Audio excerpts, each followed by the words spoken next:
Okay.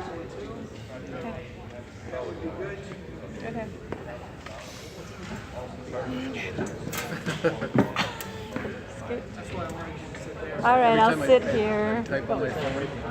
Okay, ready? Every time I type on my phone, and I type FU, it automatically. Okay. It's like the first thing. I just turn it to off. Because it knows me. All right.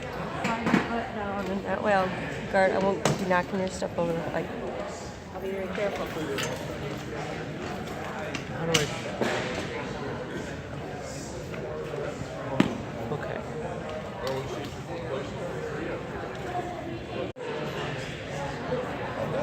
I followed that, so Anybody watched the debate on Friday? Oh, it was 3 different debates going on at the same time. It was a Brewers game, and what else was this? The Packers playing too, or somebody else? Bucks playing there. Oh yeah. Opening up that new arena. We paid for it. You're welcome. Yeah, I've never heard about this anymore.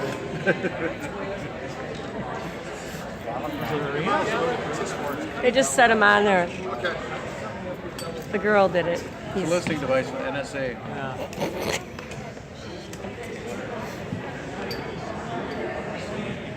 Oh.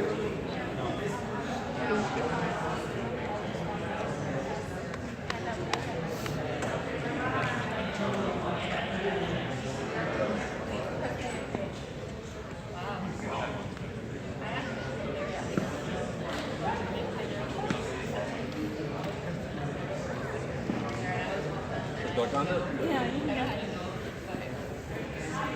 So, Miles, it is working. Because I got feedback that somebody's watching. Cool. That's it. You need a tissue? Okay. I keep saying I'm not. Oh, you got that link? Do I have it? Yeah, I just sent it to you.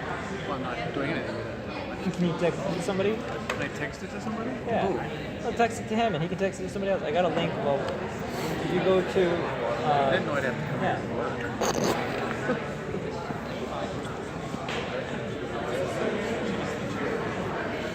Pull this one back a little bit. Yeah, the further I go back.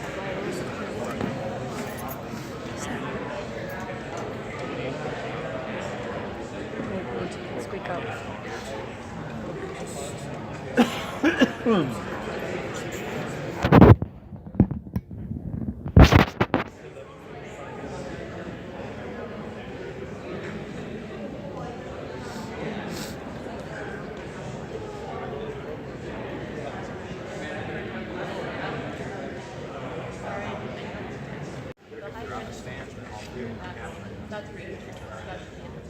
Hey, Wade, should we lift the mics when we're talking or just leave? Yes, no, I think it'd be easier That's to all. actually lift it.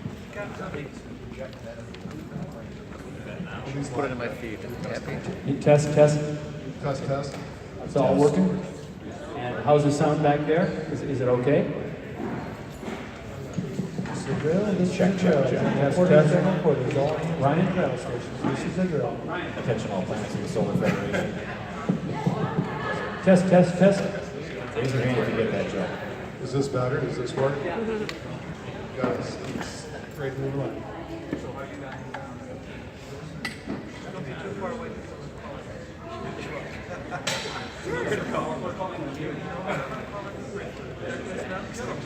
Yeah, so,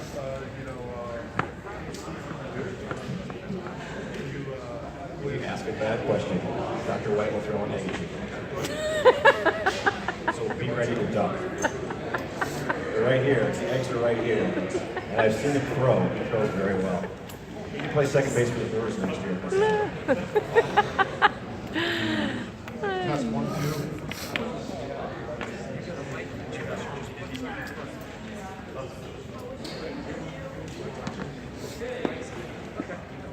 Started in a couple minutes. Some more people are coming down the stairs. So we'll get started soon. Okay? We're supposed to have 2 minutes.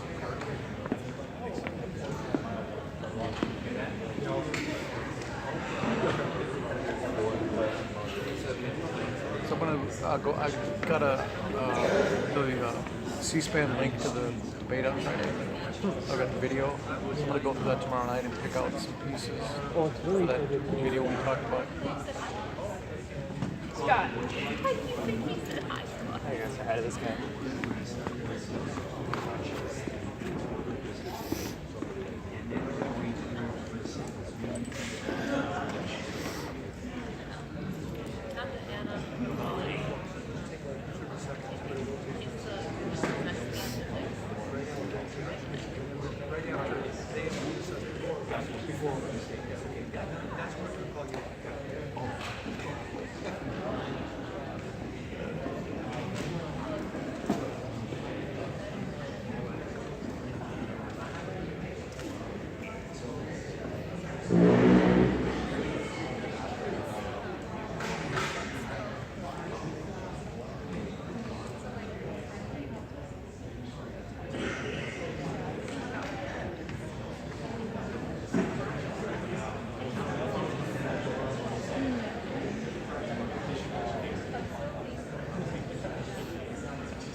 Okay, so everyone all set?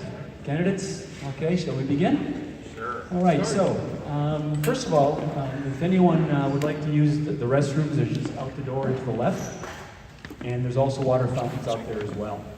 I'd like to just welcome everyone to Edgewood High School and this candidate forum for Wisconsin Governor.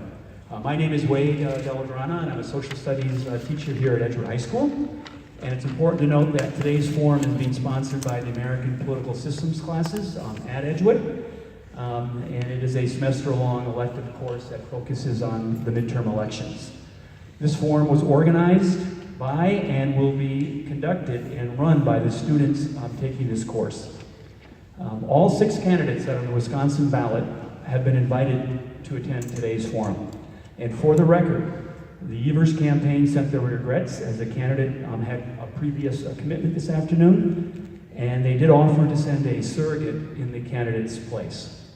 The Walker campaign did not respond, and just a few hours ago, Maggie Turnbull, the independent candidate running for governor, informed us that she's stranded on the West Coast with flight delays and won't be able to return to Madison until tomorrow. The format of the debate or the forum is as follows. After the introduction of the candidates for governor, there will be an opening statement from each candidate, followed by a series of questions that have been prepared and presented by a student panel. After the panel questions, we will transition into general audience questions. And if you prefer to put your question on a note card, there'll be a couple of students that will be passing out note cards and pens or pencils, or you can come up and take the mic and ask your question then. A reminder to all candidates, please keep your responses to under 2 minutes, so we'll have time for the questions from the students and from the audience. With that then, let's turn it over to the students who will conduct introductions of the candidates. Although Dr. Maggie Turnbull is unable to be here today, we would like to share a little bit about her background. Dr. Turnbull is running for governor as an independent. She is a Wisconsin native from her hometown of Antigo, Wisconsin. She majored in astronomy at the University of Wisconsin and earned her doctorate in astrobiology from the University of Arizona. Dr. Turnbull has dedicated her life to cataloging potentially habitable planets and searching for extraterrestrial life, work for which she is internationally renowned.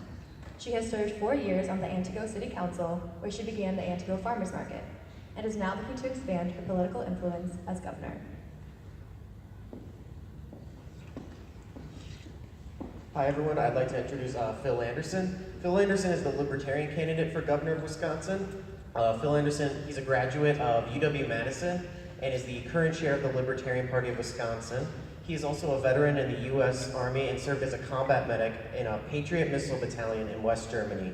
In 2016, he was a candidate for Wisconsin's U.S. Senate as a Libertarian. Please welcome Phil Anderson.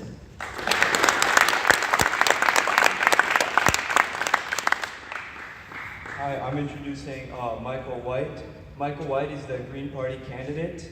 He is from Medorna, Wisconsin, and he runs a private practice in La Crosse, and his candidate for lieutenant governor is Tiffany Anderson. Please welcome Michael White.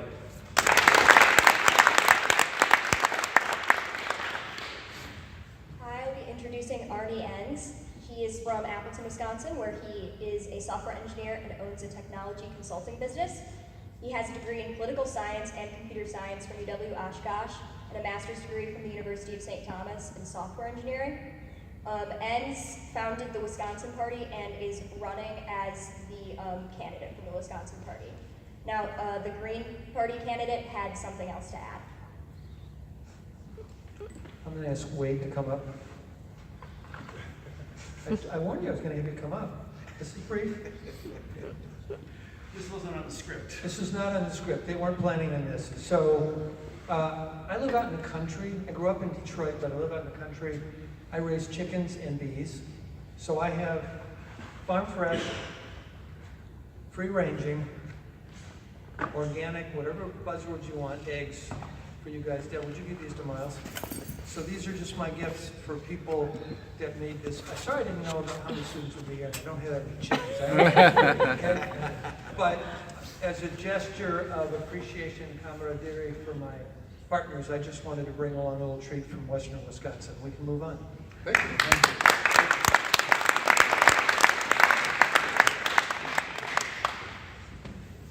Hi, my name is Faye Darga, and I'm currently a junior at Edgewood High School.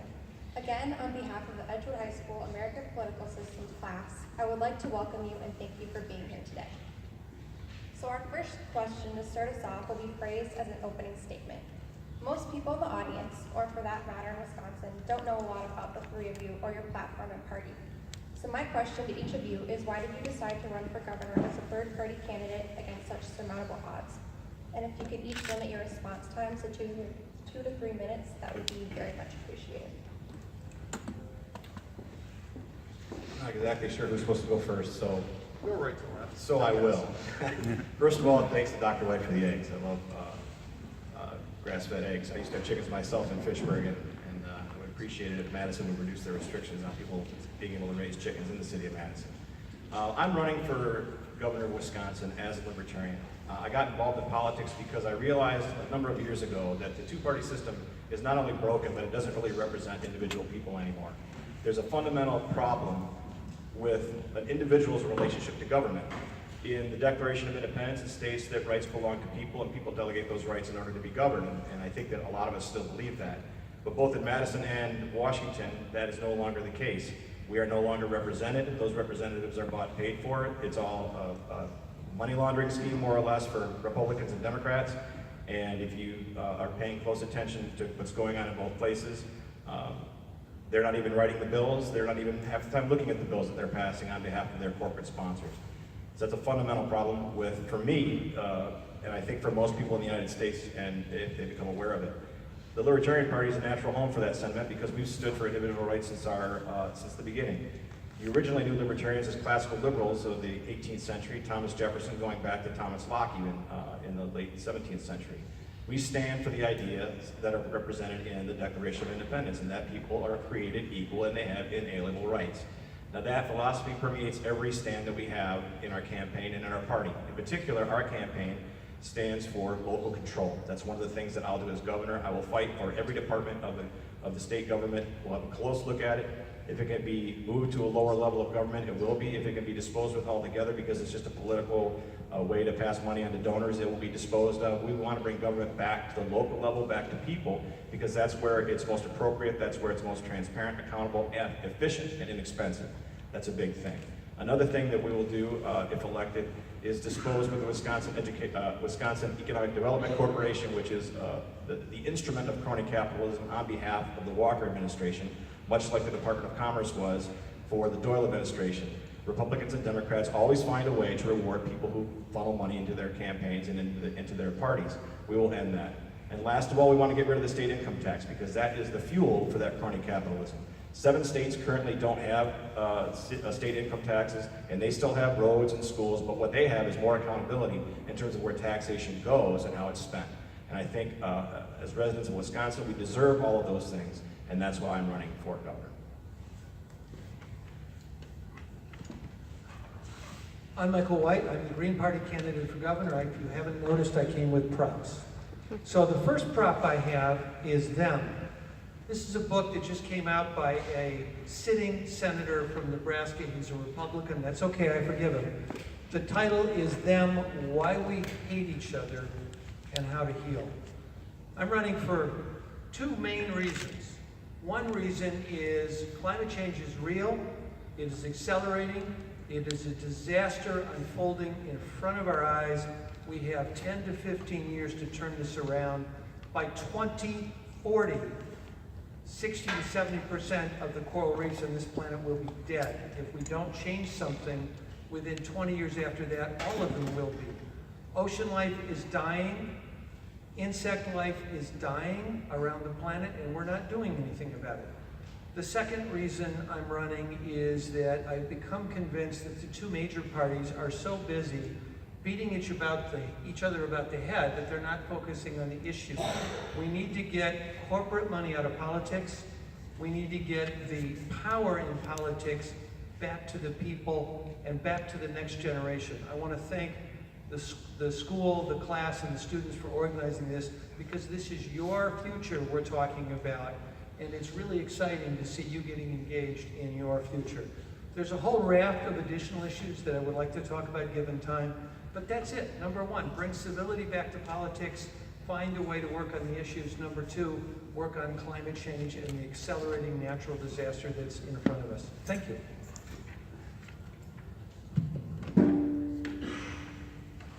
Good job. Made up for the time that Phil went over, but that's what whether Evers is here or welcome, but they're really not going to do anything except keep things within the narrow, defined issues that they want to talk about. I don't think they really want to talk about what climate change really means, and that what it really means is we have to ask ourselves really hard questions like what it means to have degrowth within our society, what it means not to have positive GDP growth all the time, rather than saying about how you split the pie up, that we have to keep on growing the pie. There's limits to growth, and I'm going to stop now because somebody's got to talk about that. So my response is off the cuff, because I don't remember what I said in the email, frankly, but I like the question. There's no such thing as a bad question, because you are students. These are audience questions. These are not professional media people. There's no bad questions. My response off the cuff is that, okay, we're happy to have somebody come. We're happy to have you guys come, but we're not invited to your debates, and you're only going to send a surrogate?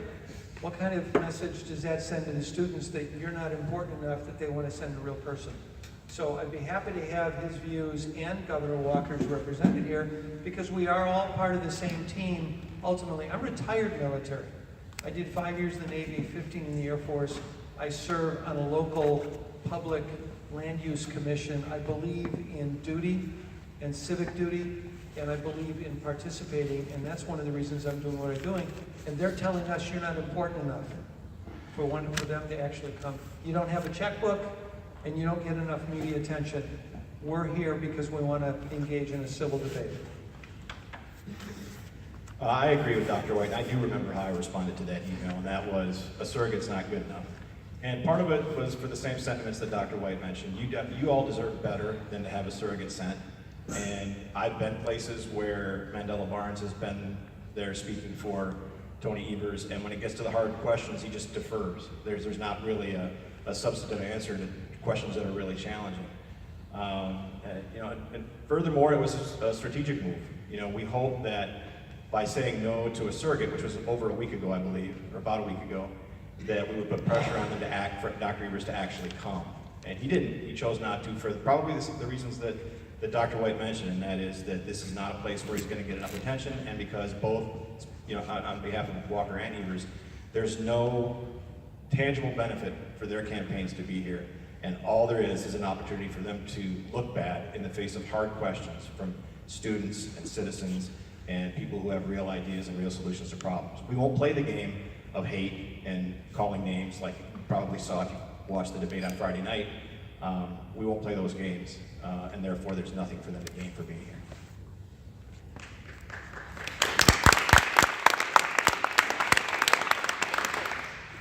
Hi, I'm Delaney Bontoff, and I'm a senior.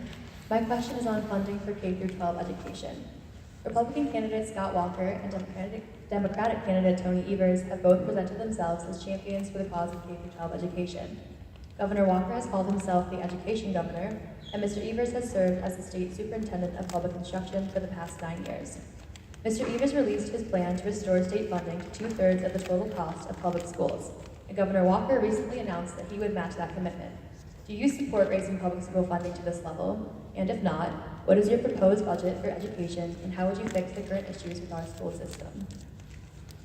There's a lot to answer there. I'll try and squeeze it into 2 minutes. I would not support increasing funding for K-12 because in every case across the nation, it's shown that by and large, spending more money doesn't create more results. Wisconsin has a serious problem with education, especially in the numbers that show it. Just came out again recently. We had the worst results, black versus white kids in the country, and that's a shame. And the current governor and the current superintendent of public instruction, both candidates who aren't here tonight to hear this wonderful question that they have a hard time answering, are responsible for that problem. Our solution is to empower parents to teach kids how they see fit. And while not abandoning the idea and the funding of public schools, we've proposed something called universal open enrollment, which allows people to take the money that they're currently assessed if they open enroll to another district, which is often sometime between $1,800 and $2,500 a year, and spend that money how they choose, either in another public school, a private school, or homeschooling, whatever they want. Now that might sound like a voucher system, but it's different from what Governor Walker has in place because his system promotes Common Core standards from the federal level, which we don't really want to have our kids suffering through. It promotes teaching to testing, programming kids to be docile, reliable employers for 21st century, or employees for 21st century employers. We want kids to have the freedom to learn and become more manifested, more present, more solid citizens, to get a full education. And the only way they can do that is if parents are given control again of their education through breaking the monopoly of public schools. You're great, 1:30. So okay, I'm back on schedule then, Artie? You are. All right, thank Good in my book, Phil. So there are a lot of things up here that you're going to hear the three of us agree on. And one of the things that was frustrating in the first forum is how much we agreed, because people wanted us to fight more. We agree on a lot of things, but I don't agree with him on this. It starts with enough dollars to support the school system. In the town that I live in, we just recently went through an evolution about closing 2 elementary schools, moving the 2 elementary schools to a single campus, and there were a lot of discussion about funding what was needed, and there weren't enough dollars. So as Green Party governor, I would start by ensuring that there was a minimum available everywhere. And in some places you need more than, I'm losing my identity. Some places you need more than the minimum because there are greater challenges in some places than others. And we need to restore a minimum amount of facilities and teachers and class size everywhere. After that, I would get involved in getting the teachers involved. There's reasons in some communities where the parents aren't involved in the schools, their jobs don't allow them time to do it, etc. So I'm also against voucher systems. Now he says that his is not a voucher system, so I'm going to be unfair and label it as one. And the reason is that, yes, I really want to give every parent a choice. You can go anywhere you want to and there will be enough funding. But when everybody flees the public schools can't turn anybody away. And some of the students and problems that they have to deal with are relatively more resource intensive. And when you let everybody cherry pick the good students, the ones that are not struggling, the ones that have a stable home life and everything else, then the public schools have to deal with the infrastructure that they have to keep up in case people come back, They have to deal with all the problem children. They have to deal with all the handicaps, with all the other things the public schools have to provide. So I'm against that system because it hurts the system that brings us together as a community and supports our future. And I'll try not to knock myself over again. It's all good. I'm the timekeeper here too. So let me reset this. It's kind of like my campaign. I'm the candidate. I'm the webmaster. I'm the copy creator. I'm the secretary. I'm doing it all. It's great. So I can timekeep what we have for them. Questions about schools and education. And a lot of that will fall down this line of funding and not good enough. Is that better? All right. I did this last time. We talk about issues within the system that's currently established. What I'd do as governor is I'd establish a blue ribbon commission to ask ourselves what we want over our educational system. Because right now it's failing us. It's not just a matter of how we spend our money and whether it's private school, public school, or a voucher system. It's the very nature of it. And again, the educational system is originally modeled underneath a Prussian system that we imported in the 1850s. It's all about obedience, and it's all about conformity to follow rules. And it produced great resources, I guess, for the Industrial Revolution. Here, follow my directions, do this thing day after day after day after day, be obedient, right? But today our economy's changed. We're not an industrial-based society. We're a new age kind of an economy, and there's so much more that we have to demand of our citizenry. It's not just to serve a workforce. It's also, what do we want as citizens as far as our realization of ourselves? And that I think we should try to self-actualize more. Our systems support that. And that means a lifelong educational system. So I'd, again, go back, establish a blue ribbon commission to say, what are the best educational systems in the world? How do they work? What can we take and apply here within Wisconsin? And how can we, within our system, school, and how it works, go after what are called 4 C's, right? The first one is critical thinking. We're not raised to be critical thinkers. Next one is collaboration. In the new world, you have to collaborate a lot more. It's not about individuals just doing their own thing. It's about communication. Communication is about, I don't know, over already? All right. The last one would be creativity. Anyways, thank you.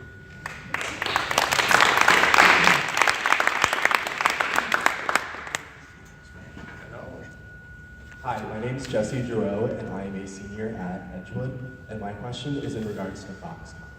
With Foxconn receiving many environmental exemptions in the deal signed by Governor Walker, Wisconsinites have voiced their concerns about the environmental impact Foxconn possesses, especially since the DNR was under audit in 2016 for a drop in enforcement of municipal and industrial permits.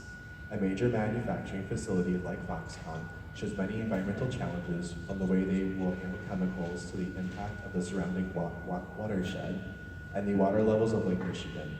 What is your cost-benefit analysis of Foxconn? And if elected governor, what are your plans to ensure the DNR will regulate Foxconn to ensure the protection of the environment?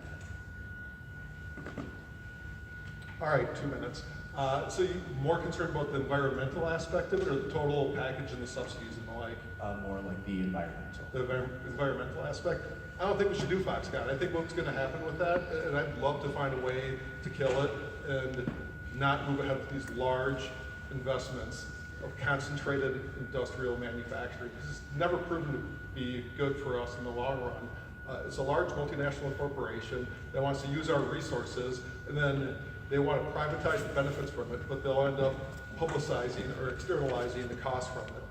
When invariably technology shifts and LCDs go the way of tube TVs, and we'll use some other devices for input-output. I'm a technology guy, right? So this stuff evolves really quickly. We're going to build this massive plant, and we're going to open up our resources and say, use all the water you want, when we got to protect our Great Lakes water system. It's one of the greatest assets of the state.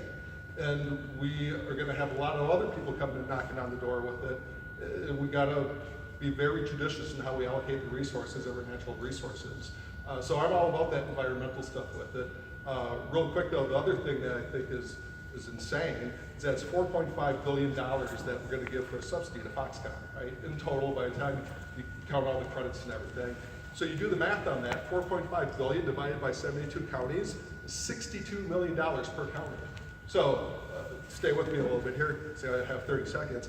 If you're gonna bet on stuff, do you wanna make one big bet, one chip, you're gonna go to the roulette wheel and put it all on, you know, number 6, and hope it pays off? Or do you wanna spread everything around and say, hey, all counties, here's $62 million to spend for the next 10 years in order to grow businesses locally that are Wisconsin-based, that are sustainable, that fit in the model of a new economy? I know which one I'd want to do, but I don't think that Scott Walker or even Tony Evers are going to do what I would like to do to shut down that, and I'm over already. So we go him or me? What's the sequence? Go to you. Okay. So I have a very checkered history. I served in the Navy, finished in the Navy, went back to grad school, spent 2 years in grad school, then worked in the Air Force. In the Navy, I was exposed to water contamination problems in Pennsylvania, where there were real problems with the aquifer, with dry cleaning solvent showing up in the water. In the graduate school years, how many people have heard of Agent Orange? Right? And it's bad. The chemical involved is dioxin. I worked with pure dioxin for 2 years. And polychlorinated biphenyls and polybrominated biphenyls. There was a massive spill in Michigan in the late 70s where that stuff got into cattle feed and tens of thousands of cattle died. We then learned that the chemicals were showing up in human tissue. 80% of the PCBs ever produced, by the way, they've now been banned, are still in existence, but we're finding high levels in the blubber and kidneys and reproductive organs of whales, and whale populations are dying. This stuff is out in the Pacific Ocean in high levels, in toxic levels, and we haven't disposed of the stuff we have. Coming back to Foxconn, we had to give them a pollution waiver, but that's okay, because it's all going to go to Chicago, which is downstream, and who cares about Chicago? I would have absolutely vetoed it on the grounds that what we find with these chemicals is there are downstream consequences, and the more we look, the worse they are. And so on that grounds alone, I would have vetoed it, but I totally agree with what are we doing giving away big tax cuts for big companies for jobs that might come someday and for temporary jobs? If we're going to give tax cuts or tax breaks, let's do it for something which sustains our economy long term. And I'm on. Yeah, I agree with both Arnie and Dr. White. Thank you for highlighting the math. That's usually a topic that I have to bring up, and you did it for me, and I appreciate that very much. I also agree with Dr. White's environmental analysis, and I didn't know about whale blubber, so I'll make sure I'll steer clear of that in my diet. But I want to point out one more thing that's important to the environmental issue, and that is that along with this massive amount of money that we're all spending to import a company that has an atrocious record dealing with municipalities, dealing with employees, has suicide nets around it in some facilities in Southeast Asia, is the exception that is given to the legal system. The Foxconn has the right built into their contract that anytime they get sued by somebody locally, that automatically goes to the state Supreme Court. And currently the state Supreme Court is dominated by people that Scott Walker has appointed or the Republicans have elected. So it really removes any chance for, if there are environmental issues and the people that live in, around southeastern Wisconsin and want to appeal that, hey, they've broken the law, they're not following the rules, blah, blah, blah, aside from all the other things like eminent domain and those things that they're doing, but environmental things in particular, that it will go directly to a court that we don't have access to except through a long, arduous process that they'll have access to right away, and that will be friendly to their existence in Wisconsin. So it's really set up. You can almost see, if the people involved had mustaches, you could almost see them twirling them as they design this Machiavellian scheme to create this campaign thing that's turned backwards on the Walker campaign, because people had woken up to it earlier than they planned that we would. But we're awake to it, and all of us up here agree it's got to stop. And I think a lot of people in Wisconsin, as they wake up to the full atrocity that this project is, will be behind us as well.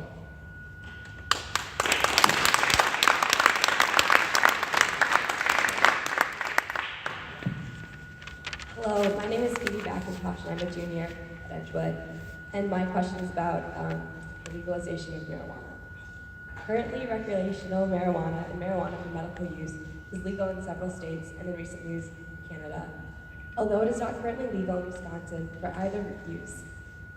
The question about legalization is on Dane County's advisory referendum on November 6th. If you were to be elected governor, would you support the legalization of marijuana to be sold and regulated in the same manner as alcohol for those over 21? Yes. I would. We've been fighting the war on drugs for how many years? Has it worked? We have one of the highest rates of incarceration of our black citizens in the country. An awful lot of them are going to jail on nonviolent possession crimes. That's number one. The previous system doesn't work. It turns out that we've been waging a war on cigarettes, and that's working, which is why you see vaping.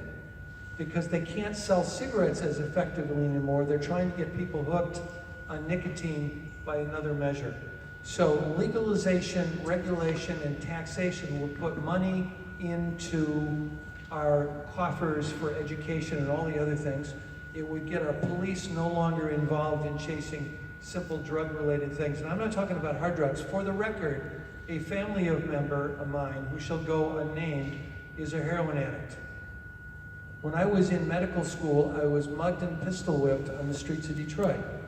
I am familiar with inner city crime, inner city poverty, and a lot of things that drive it, one of which is poverty drives drugs, drugs drives poverty. So if we can take that element out of the equation, I would do it forthrightly.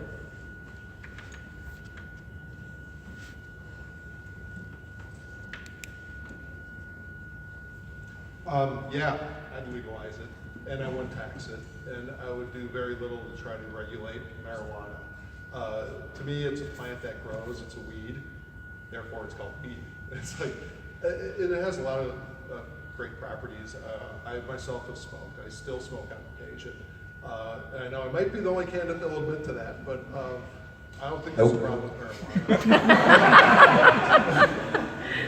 But it goes beyond that too. I would actually like to talk about legalizing other kinds of drugs. And the way they can treat the ills of our society and drug abuse is to realize that people suffer. There's this really great doctor out in Vancouver named Gubernatorial, okay? Phenomenal. Look him up on YouTube, watch some of his stuff.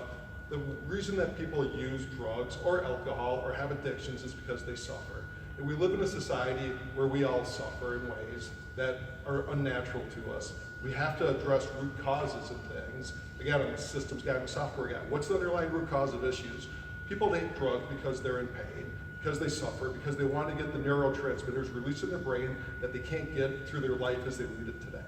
So to make drugs illegal is a way to reinforce our limitations on a kind of a corporate world where the only things that should be legal and available are things that corporations can control and make money off of.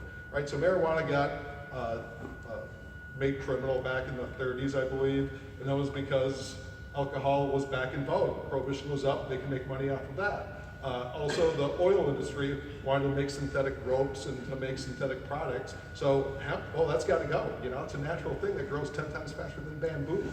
And it's great for a lot of different resources, but the system as it is, if the people can find plenitude in the world around them, well, then you're not being a good capitalist, you're not making any money, you know? So you want to take those things away systemically and make people, you know, get into petrochemicals and be a good consumer. We're all good consumers.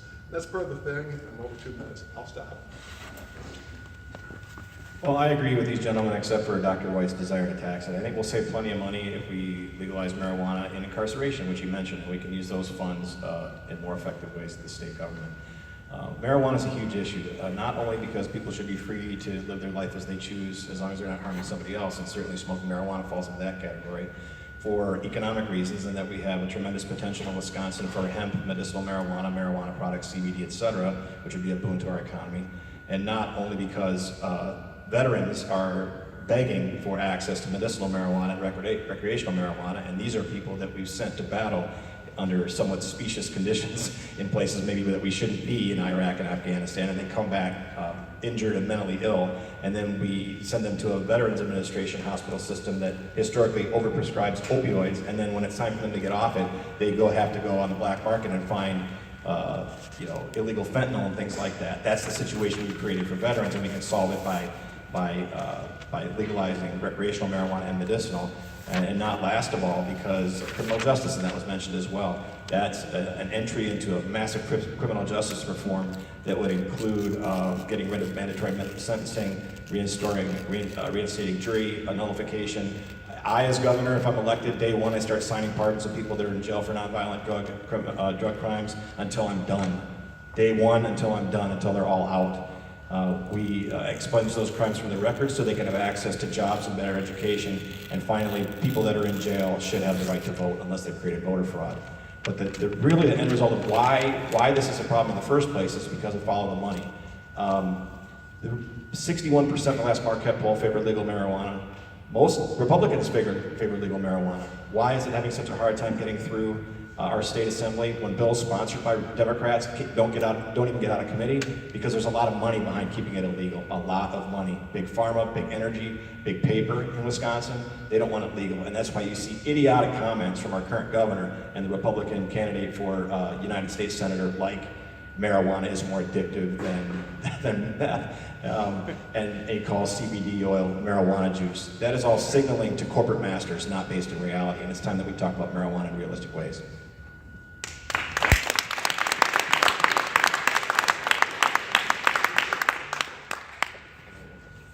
Hi, I'm Jack Parkos. I'm a junior at Edgewood High School. All right, so this forum obviously is being held in a high school full of high schoolers, and we've had to see our fellow high schoolers throughout the country experience school shootings, such as Stoneman Douglas and Parkland. So I think a question obviously arises, what do we do regarding these school shootings? Are we gonna look into more school safety, like arming teachers, putting armed security, or do we look into gun control measures, or like a combination? So as governor, what would you do to protect schools? Well, certainly gun control doesn't work because a lot of the places where these shootings have happened have had so-called gun control, and one of the murder capital of the country is Chicago, Illinois, which has relatively strict gun laws. Clearly they don't work in the same way that other prohibitions, marijuana, alcohol, when that was the case, anytime you took the law, tries to prohibit something, people still have access to it, and nowadays you can buy a 3D printer and print your own handgun if you want to. That is not a way to stop it by trying to control people's access to guns, and it's not a moral way to stop it because people have the right to defend themselves, their home and their property and their family in these situations. As regards to schools in specific, I have no problem if schools choose to. Schools should have the right to choose whether they want to protect their kids with armed guards or with armed teachers or whatever. I don't know what the best solution is for every community. That should be decided at the community level because obviously every community is different. But the idea that we have a public education system that requires that all these kids that don't carry guns gather in one place every day on a predictable schedule, and that then our media, when things do happen, sensationalizes way beyond, they're tragic events certainly, but we spend days and days arguing about things like this. It makes it an attractive target. So we need to do something to protect anyone, whether it's at a concert or in a government building or whatever it is. But I think those decisions are best left to the localities involved, but with respect to the fact that people do have the right to lawfully bear arms and defend themselves in any situation. Yeah, you did great. I'll try to keep this more simple. I get carried away because I have so much passion about this stuff. Gun control is something that I think we have enough rules on the books. We just need to enforce them with stuff. Again, the root cause thing, look at the larger problem. It's our culture with things. We have a gun culture.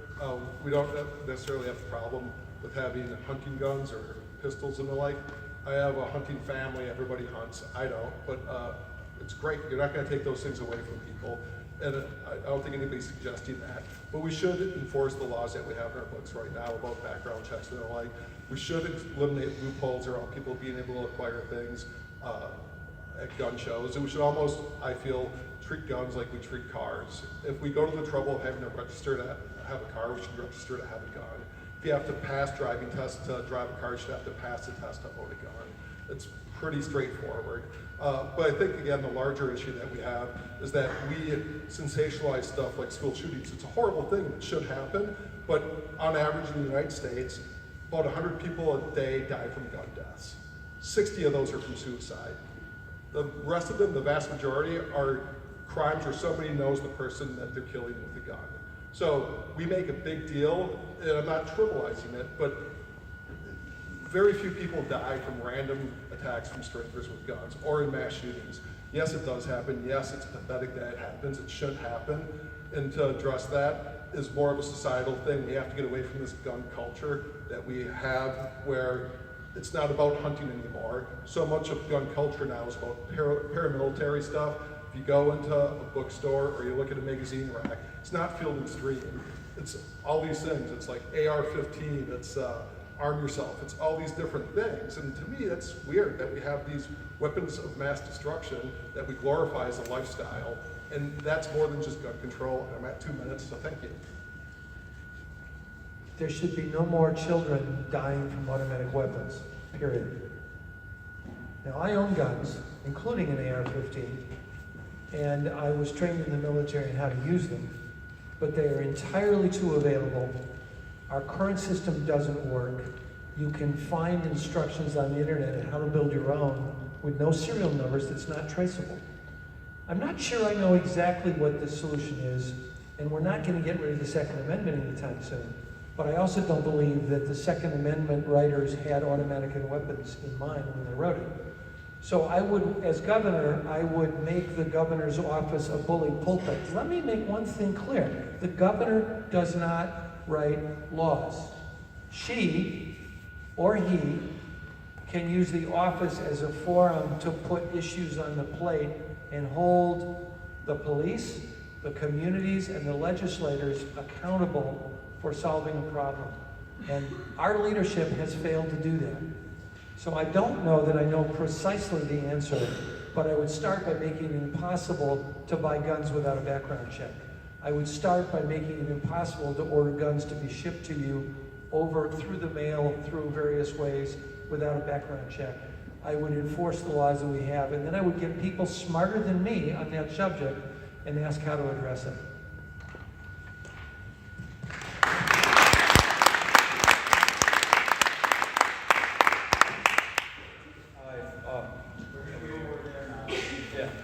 I'm Gabriel, I'm a junior, and my question is about roads. And according to the Marquette University Law School poll, 64% of people will describe the roads in their area as poor or just fair. Obviously the gas tax has been brought up as a way to fix this, but what measure would you take to fix our roads? All right, I'm gonna go first this time. So budget stuff with roads and infrastructure. I've covered this in some other presentations, and yeah, we should take care of the infrastructure that we have today, and we should pay for it over current revenue streams. Right now, we're kicking the can down the road, and I know a lot of politicians use these kinds of phrases like kick the can. Who kicks a can anymore? But anyways, we don't deal with today's problems with today's dollars.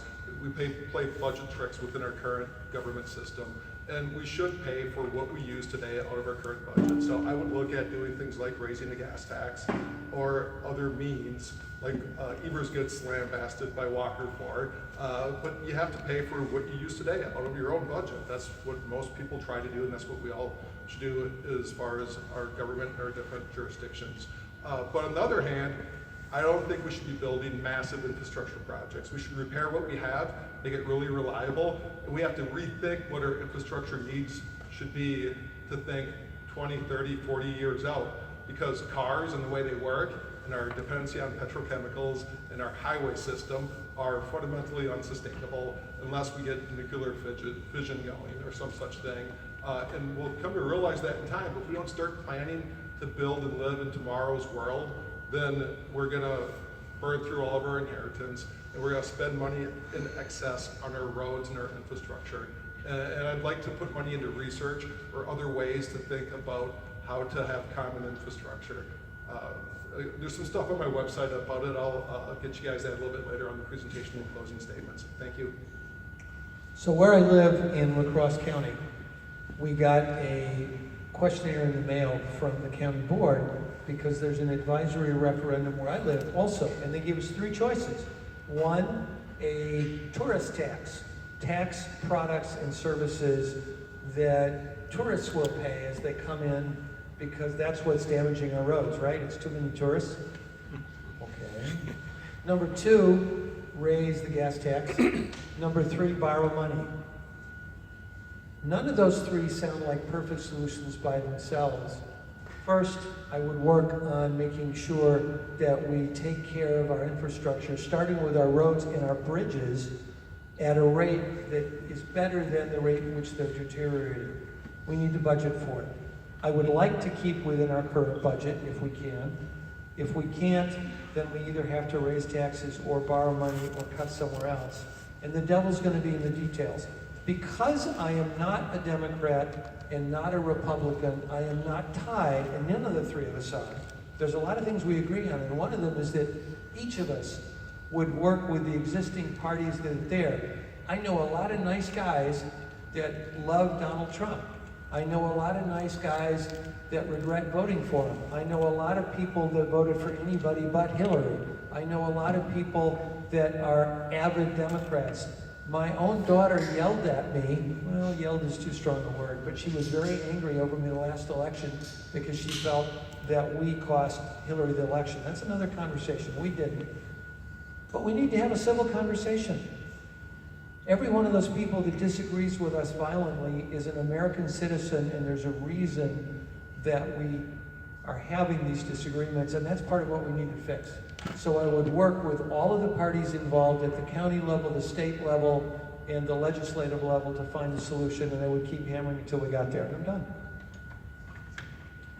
Thanks for the good question. I think this is one that's not really ideologically driven, but is the answer is more about good government and transparency and cost accounting. We know that the Wisconsin DOT is particularly badly run and has been full of corruption since at least the Tommy Thompson administration. Just recently, about 2 weeks ago, the Milwaukee Journal-Sentinel published an article that they found that the WIS DOT was paying twice for some parts of Milwaukee area road projects, just paying twice. And they knew it wasn't an accident, it had happened multiple times. And keep in mind that there's a contractor somewhere that's receiving double payments for that as well. I've made a commitment as governor to not speak with lobbyists at all during my administration.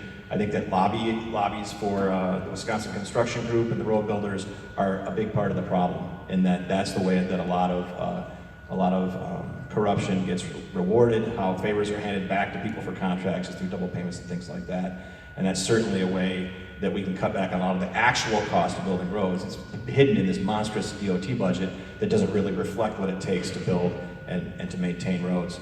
Secondly, our goal is to push as much road administration as possible down to the local level so that it's more transparent. There's probably not much initially because the Wisconsin DOT runs most of the roads in the state, but we do need to get to true cost accounting, get local units of government involved and look at the real costs. And if it means that we need to keep the gas tax as it is, if it means that because there are more electric vehicles on the road that we need to look at things like tolling or other ways that they contribute to the maintenance of the roads, I'm totally open to that as long as it's based on full cost accounting and getting rid of the bureaucratic, corrupt mess that is the Wisconsin DOT.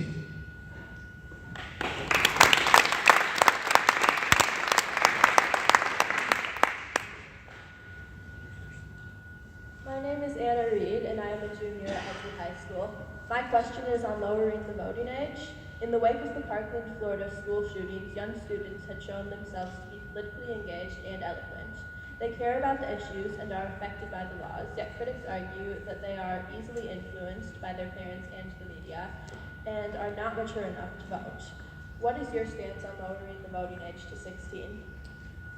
Wow, I don't think I've gotten that question before. Have you guys got that question before? It's a fantastic question, though. Thank you for that. To begin with, I think the idea of voting age for anything is sort of skewed. The idea that you can serve in the military with your parents' consent at 17, of your own volition at 18, drive at 16, you can't consume alcohol until you're 21, is all completely out of whack. And it doesn't bear any resemblance to the actual maturity of the person involved, because obviously that's all across the board. There are 16-year-olds that maybe shouldn't vote. There are 18-year-olds. There are 30-year-olds that probably shouldn't vote because they are not being responsible with that right and responsibility. I don't have any problem with lowering that age to 16 as long as we're taking a comprehensive look at all of the age limits for things and making them coherent so that if somebody's going to be an adult and vote, be an adult and drive, be an adult and serve in the military with a weapon in their hands, as Dr. White and I both have done, that we're making responsible decisions and not, making decisions about drinking age based on federal highway funds, which is why Wisconsin is 21 now. I'd be happy to look at that. I'm not opposed to it at all philosophically, but I think that we need to get a coherent system in place where we're recognizing adulthood at an age that makes sense across all of these different rights and responsibilities. All right. Well, this is really easy. It's a great question, and it's come up once before with people I've talked with. I would be fine with having it be 16. I agree though with Phil in that it should be normalized across all of our society. Right now, we have different ages for different things. You guys just heard Phil's response. Mine's pretty much the exact same one, and I would agree 16. For a lot of kids, you're an adult and you think critically, especially if we can reform our school systems, that we do develop those kind of critical thinking skills. It'd be great to have more participation. And down the line, the same sort of thing with our parole system. Everybody should have a right to vote, and that's one of the things that's gotten removed as part of our criminal justice system. And I oftentimes question where the justice is in that criminal justice system, where people are punished a long time after they serve their time. So we should look at that end to end across our whole society and voting rights. And to extend that just a little bit, we should have automatic voter registration. When you register to get a license or when you get a car registration, you should automatically be enrolled to vote as well. And we should get more people to participate in our democracy, not less. I really hate it when people ask really good questions that I don't have a pat answer to. So my answer is, I don't know yet. I haven't thought about it. It's a good question. I'm going to give a slightly nuanced answer, however, so that off the cuff, I'm a little hesitant. We know from biology, psychology, fairly well done studies that not all functions develop at the same rate, and they're not all developed by the time we're 18 or 19 or even 21. We also know that in many ways, young ladies develop faster than young men. So maybe the right answer is I'll let women vote at 16 and men at 18. And it sounds like a flip answer, but there's actually some biological support for that. I also know that when the drinking age was lowered from 21 to 18, fatal automobile accidents went up. And I also know that in some places where when they raised the drinking age back up, they went down again. So it's not that simple.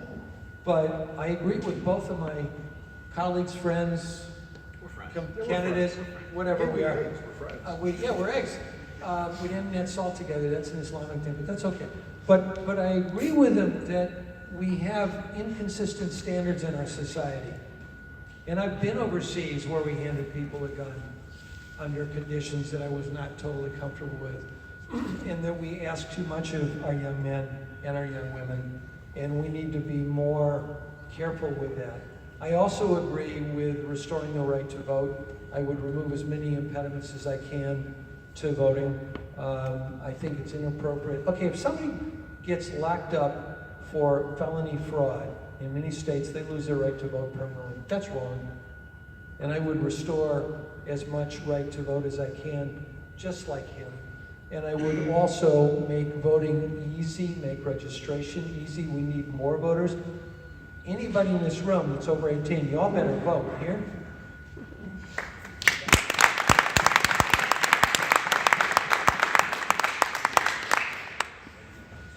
My name is Natalie Melms. I'm a senior. So as you know, there was a debate for Governor Walker and Dr. Evers on Friday night. No third-party candidate in the state of Wisconsin was invited to this, as none of you are polling high enough. How do you reach the Wisconsin voter, as we are not allowed to participate in these debates? I think he's got a PhD. I'll lead off with that one. It's really hard, right? It's hard to get media attention as a third-party candidate, and I'm not spending any money. These guys are barely spending any money. But our politics shouldn't be about money. Politics should be about people having a free exchange of ideas. It shouldn't be about the money that's influencing our system through marketing, public relations, and advertising. Because so many people get an emotional response from how the system currently works. That's why they don't want to engage in the realm of ideas, because they can't beat third-party candidates in the realm of ideas. They can kick our butt in the realms of money, but they can't do it in the realms of ideas. So I really think that we're hamstrung by that. That's why a venue like this is awesome. but we have to do more. And what I'm trying to do, that's what the Wisconsin Party really is. It's not really a party, it's a vehicle for transformation. Back in the day, when the Turners were happening in Milwaukee and there was the socialist mayor of Milwaukee, people had social clubs. It wasn't just about what member of the party you're in, it's about integrating communities and lives. And it was entertainment, it was music, it was your local sports teams, you lived in community, and you talked about issues that affected your community together. That's what I want to try to reinstill after the election cycle. Part of why I'm running for governor is to have a platform to talk about how we can transform our society. Because if we don't use our government to reform ourselves, we can't really fix these underlying issues that we have and to transform the society. So I think the money corrupts that. So I want people to do it of their own free will, of their own volition. You got to believe in this stuff if you want to make a difference. It can't be about chasing the buck. It can't be about your short-term interests. It's got to be about you leaving things better than you found it. That's the Wisconsin Party platform, right? It's take back the government, leave it better than you found it, and be kind. And there's simple universal ideals that we should get back to. And I don't think money helps sell that. I think we just have to do it ourselves. So the Green Party, how am I reaching out to voters? Badly, ineffectively, not enough. Specifically because we don't take any big money and we don't have much money. And a good part, so of the signatures required to get on the ballot for statewide level, it's 2,000 signatures. We got on the order of 2,600, of which about 2,100 were accepted by the Elections Commission when we went through. I got over 600 of those myself. Went out knocking on doors, in parks, etc. I have no experience doing this, so I'm learning the hard way and making a heck of a lot of mistakes along the way. How do you tell a really smart man? He goes and finds some smarter young women who knows more about it than he does. And that's what I've finally done. I've asked for help, and they're not all women. I'll stop with the sexist jokes, but the reality is that I went out and reached out to young people that are Green Party members and asked them for help, and I didn't do it early enough or often enough, and I didn't get enough help, but we're doing it with no money. And that is a real challenge. Now, if we're gonna blame anybody, I like playing the blame game once in a while. I like to blame drug companies. I'm a doctor, and we'll talk about drug costs later. And when it comes to politics, I blame corporations and the media. Specifically, how much free publicity did Donald Trump get from the media that brought him so everybody knew who he was before the first primary happened? One of the estimates is over $10 million. I'll take some of that. The media, especially national media, failed to do their job of informing the public about what the alternative viewpoints were. Now, I think we got to be fair to them that if we're not raising any money, not getting any attention, where do you draw the line? I'm not sure where that line is, but we are deprived of the ability to put our voice out there for people, and that is a real problem. So how we are doing it now is internet, a web page, some phone calls. We don't have a big campaign organization, and I'm going to do better next time. Well, I'd like to answer that question, echo a little bit the negative sentiments you heard from Arnie and Dr. White, but also propose something positive as well. As you know, you may know, I organized a protest on all of our behalf at the debate Friday night. We got some news coverage out of that, which was very thankful for. We had a lot of people show up and protest on our behalf, and even the people that were there on behalf of Tony Evers and Scott Walker generally acknowledged that they think that all the voices should have been heard at the debate, even though their campaigns didn't allow that. And as we know, the newspaper industry is dying. Mainstream media in itself is getting lower and lower ratings, and more people like you and like us are getting our news and our information from other sources. It's a lot less controlled by big dollars, and where more people have access to it. So our concentration has been not through trying to save up a ton of money and run television or radio ads, but running Google ads and YouTube ads and using social media. And that's how we've gotten to a polling number that, while it's not high enough for their artificially high standards to get to the debate, it is enough where we're polling at the top line of the Marquette poll. We're getting some national coverage in terms of where our polling numbers are, and our polling numbers are staying steady. And I expect that when the next and last Marquette poll comes out, because of our hard work and because of people that are honestly trying to find the truth about their politics, that will do even better. And that's, we have to claw and scratch and fight our way, but thankfully, things are changing over time, not fast enough for this election cycle, unfortunately, but they are changing, and people do realize that they're not being given all the information, that the choice between Democrat and Republican is a false one. It's perpetuated by the media at the behest of the two-party system and their corporate sponsors, but gradually people are breaking through that. How am I doing on time? You got 10 seconds now. I want to point out as an answer to the last question that both the Libertarian Party, the national and the state party, allow people to join at any age and can vote. So that addresses the voting age question. We believe that everyone should vote in our political parties. Thank you. Our last question from our student panelists, and then we'll go to the audience. Hi, my name is Frankie Mashapinto, and I just wanted to ask you guys about global climate change concerns. In consideration with the free pass for Foxconn on environmental regulations and Trump pulling our country out of the Paris Climate Agreement, what are your views on the issue of climate change? Do you believe the scientific evidence supporting it? And if so, what would you do to reduce Wisconsin's impact on global warming? All right, well, I'll go first. This is not a question that traditionally gets asked of libertarians. People have these misconceptions about libertarians that we're Republicans that like to smoke pot, or we're ex-hippies or something like that. We have real answers based on real philosophy for every question that comes in front of us, in particular this one. We have a profound respect and agree that one of good government's responsibilities is protection of private property rights. So one of the aspects of the Foxconn deal in particular, but even at a forum that we all spoke at, that we all went to, and Tony Evers and Scott Walker were at the Menominee Indian Reservation earlier this year.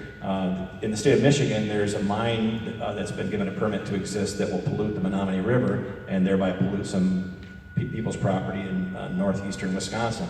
And the question was, what should anyone do? And the counties have taken referenda and passed resolutions to support fighting this pollution on their land. And the basic answer to that question is, if we just had a government that supported private property rights and would, on behalf of those citizens, sue the state of Michigan, then we could dispose of that project altogether, even though it's not happening in our own state, just by defending the property rights. Similarly, at Foxconn, not only are there pollution issues, but there are eminent domain issues and all kinds of different issues where Foxconn has accessed the force of government to take away people's private property rights. And if a person has the right to own property and dispose of that property as they see fit and live on it as they bought it, then Foxconn wouldn't exist, this mine in northeastern Wisconsin wouldn't exist, and we'd have a way that small but principled government could help people fight pollution, fight global climate change. To answer your question, I believe it's real. I think it's so complicated, we're not sure all of the factors involved, and I don't think any of the scientists really say, exactly. We know humans are involved, human activity is involved, certainly, but it's a complicated problem. But if we just stick to enforcing private property rights in a real way, not just government playing favorites for big donors, but enforcing the rights of the little people, property owners, homeowners, then we can go a long way to solving that problem.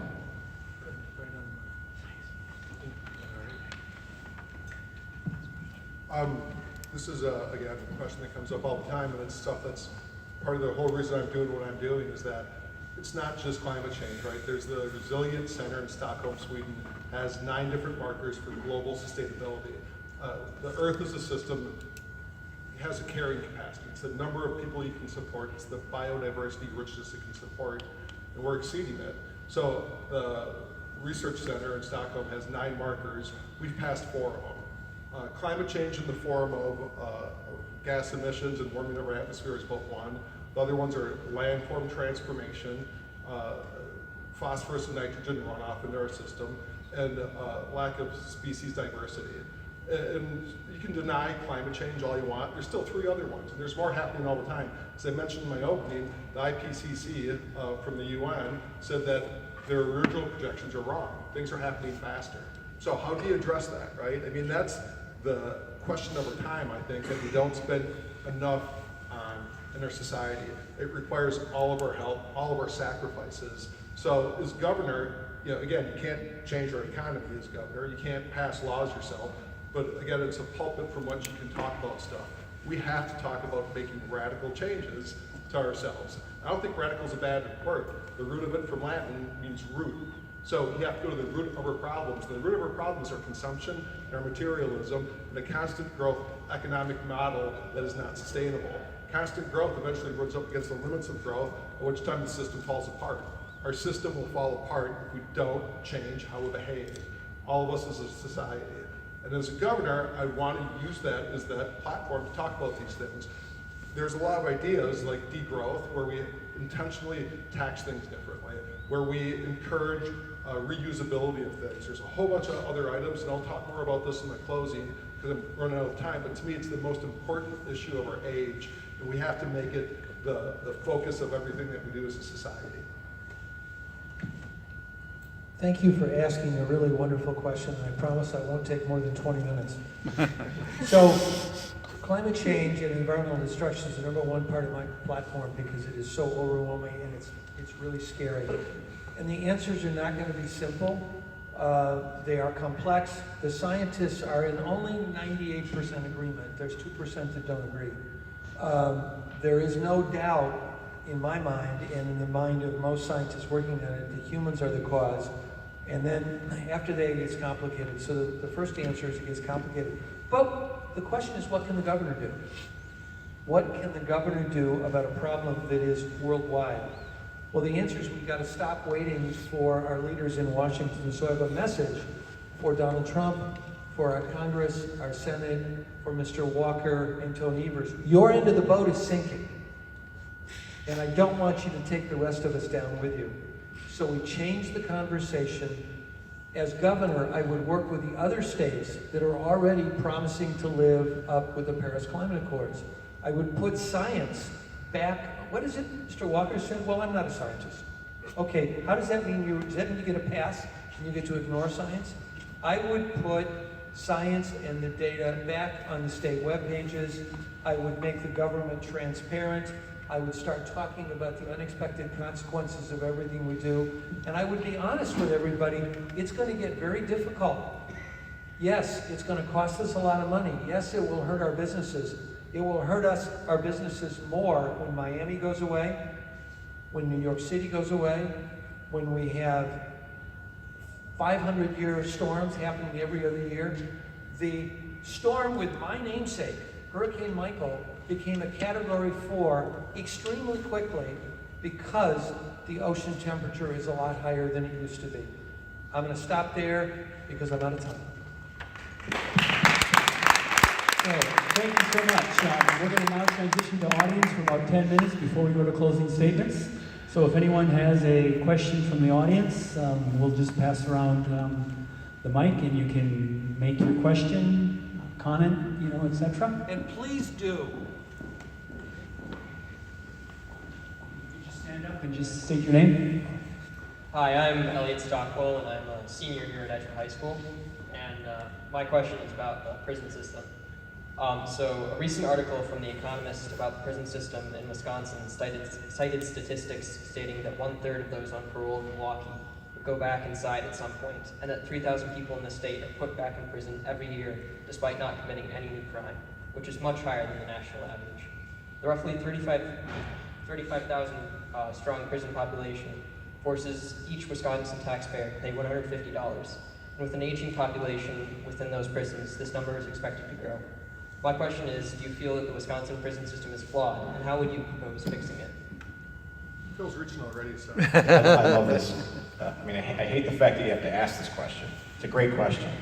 We need to reform all aspects of our criminal and justice system.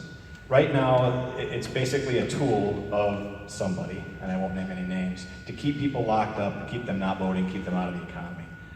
It's racist in intent, I believe, and it's racist in the way it plays out. We have to reform, and as I mentioned this in the question about marijuana legalization, every aspect of criminal justice, but parole is an important part. People should be allowed to vote when they're in prison and immediately when they get out, even if they're a felon. And they should have their records expunged so they have an opportunity to get back into the economy and get back into school and to get back supporting their families. I think Dr. White mentioned that as well. And right now we've got a system where it's so easy for somebody who's out to just get caught on some little thing, like they're in a house with somebody who's the police are looking for. There's so many little ticky-tack reasons that people that are out trying to change their lives for the better get put back in and get recycled into that system that just creates hardened criminals over and over again. We need to have a system that keeps people that are violent away from people that they would be hurting. But other than that, we need to, as much as possible, keep people as part of the economy, back with their families, back in school, back on the job. And that not only is more just, but creates better economic outcomes for the entire state economy. So to keep this short, I think we'll just kind of keep it more than a minute or so to go through the rest of the questions. Executive decision. I agree with what Phil said to a large degree. We've all talked about prison reform a little bit through the course of the forum today. 100% wholeheartedly agree that we need to deal with our criminal and justice system. That's what Phil had said, and I agree that's a great way to describe it. We have about 4.25% of the global population, but 25% of the global prison population. Keeping a guy in prison right now in the state of Wisconsin costs on the order of about $80,000 a year. To put people in jail for 80 grand a year for small, non-violent crimes is ridiculous. We have to put people back in the community and reform our communities from the inside out. And it's about helping people. It's not about punishing people. A lot of people are in prison, going back to the drug reference, for petty crimes related to possession or small deals related to drugs. Again, drugs are a thing that people take in order to minimize their suffering, especially people living with PTSD in communities of color where they are literally living a shell-shocked life. We have to have empathy for these kind of people. We have to do more to help them help themselves. And locking them up in prison destroys families, destroys communities, and it's not helping society overall. So the numbers you pointed out are awesome. We should, as Philip talked about, Dr. White have talked about, reduce our prison population and do everything we can to help people rather than to punish people. I'm going to keep it really short. I agree with both of them, and I'm very much against privatizing prisons. When do we want to give people a profit incentive for not taking care of, not reforming, not educating, and not treating well the people they're responsible for? I would get rid of private prisons.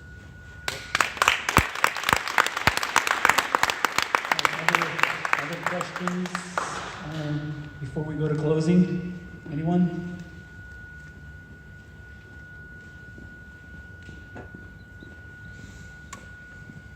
I'm a strong believer in the separation of church and state.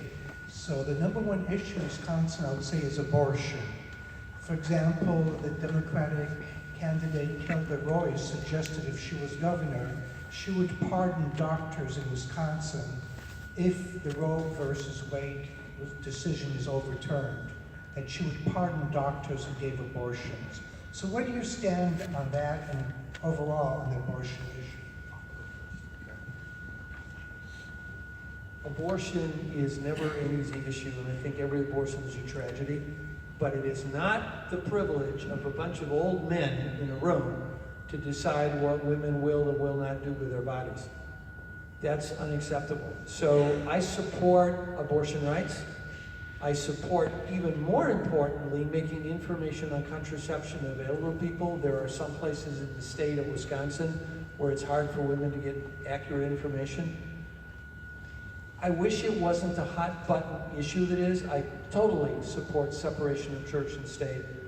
I think that abortion is one of those, there's not a simple one size fits all. We need to resolve that and let some people get over it and get past that issue. I would support abortion rights. I would not support limiting them further, and I would dramatically increase public health spending to prevent the kinds of problems that lead to abortions in the first place.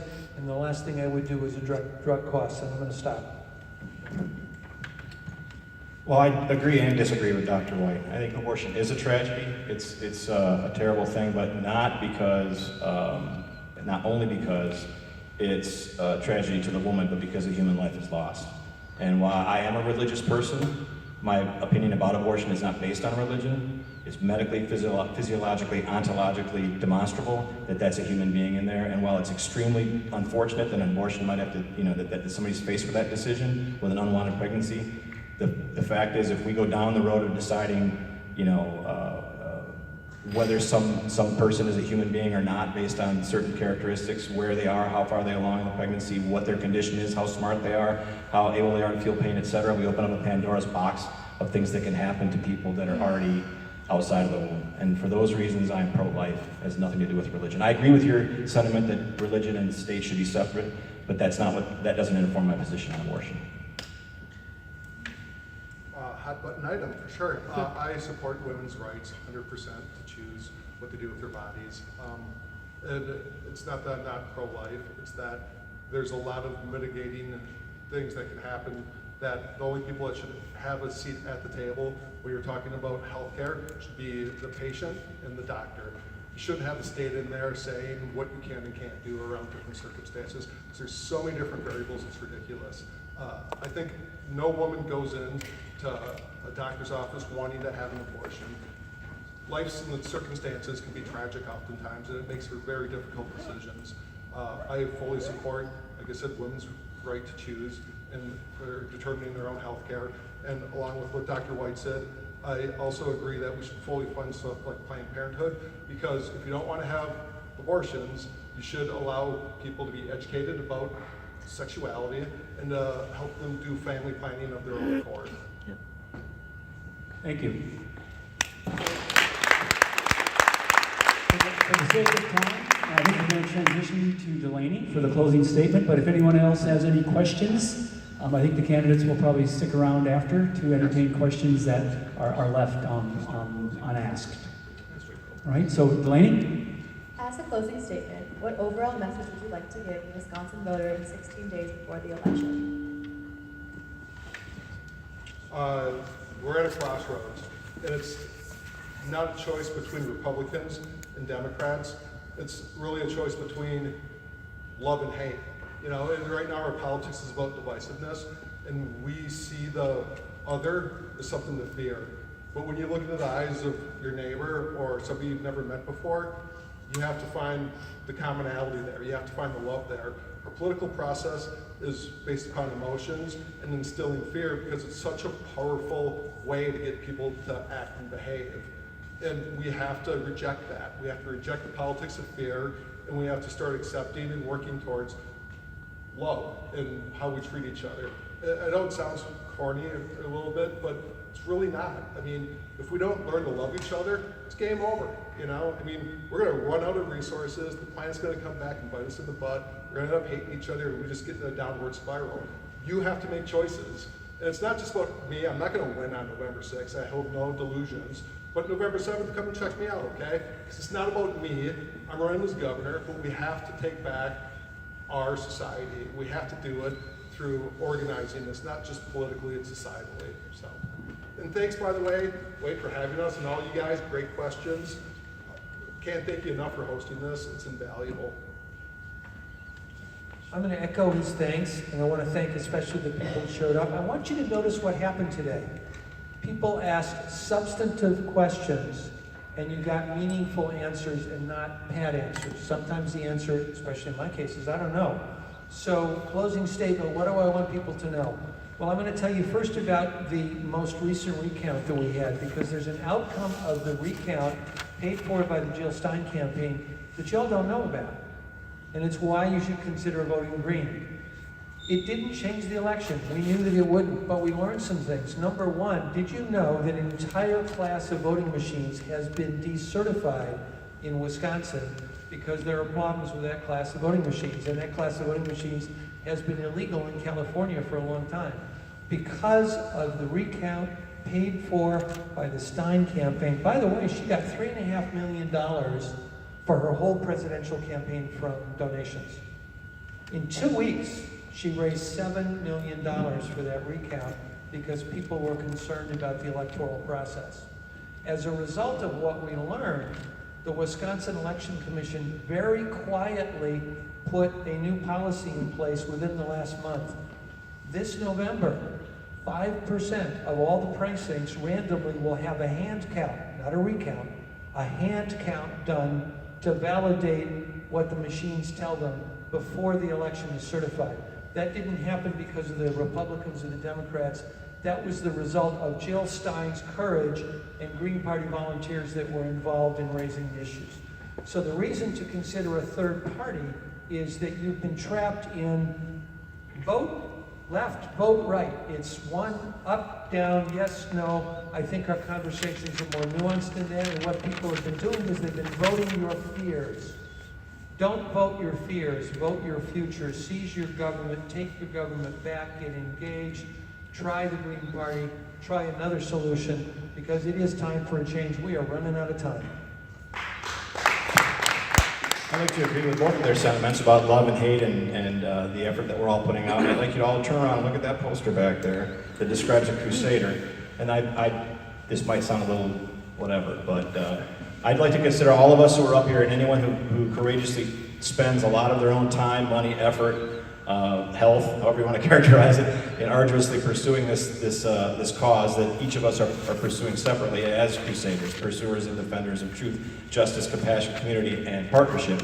And while we all fight for that, we disagree on some issues. The reason we're all running and not just folding into a Democrat or Republican or just not being involved at all is because we see a need for more truth, justice, compassion, community, and partnership.